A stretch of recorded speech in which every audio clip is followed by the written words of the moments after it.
Something happened today at the Kutunku Primary School polling unit in Gwagwalada Area Council that proves one thing beyond any reasonable doubt. The Economic and Financial Crimes Commission does not play.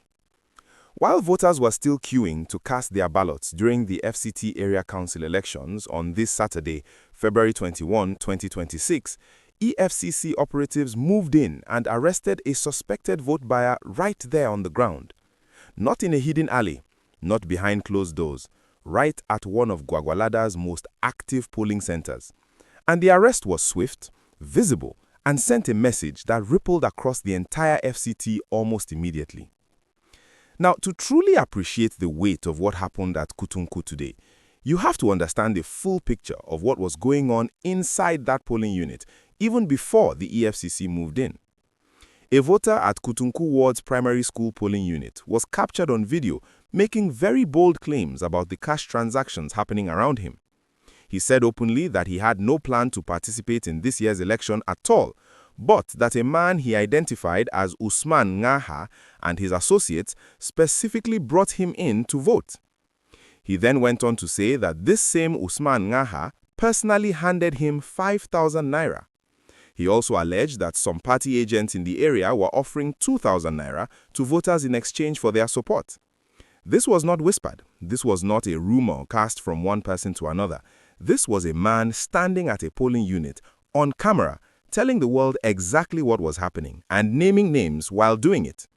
That footage spread across social media platforms almost instantly.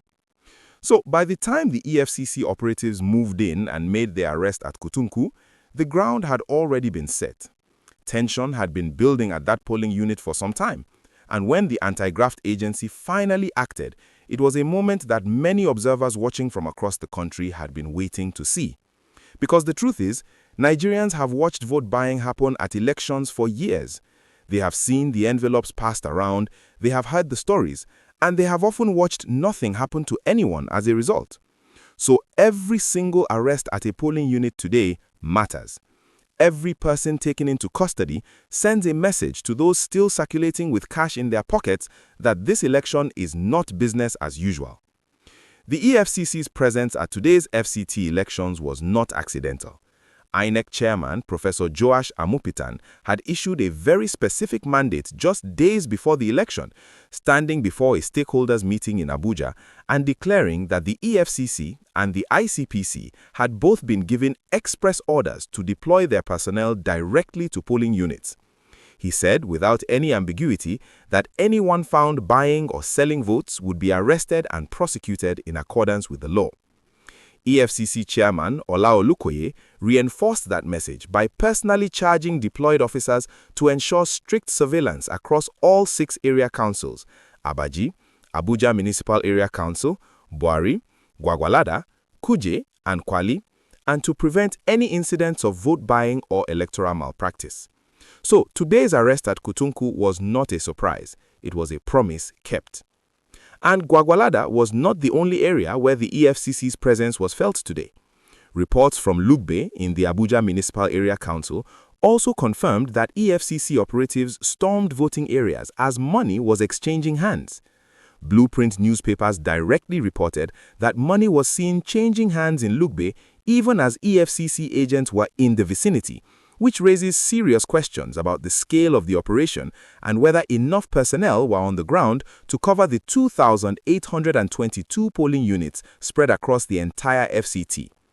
One arrest is significant, but it is a fraction of what observers say was happening across multiple locations simultaneously.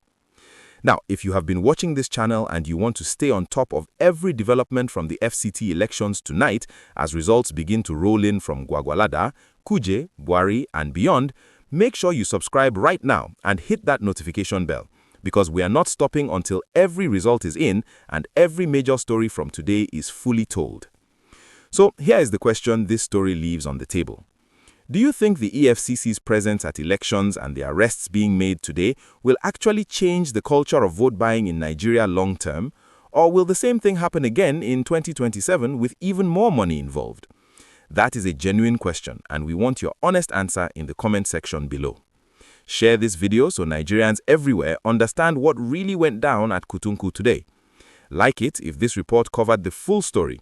And stay subscribed because tonight, as the results from all 6 FCT area councils come in, this channel will be right here giving you every number, every development, and every story worth knowing.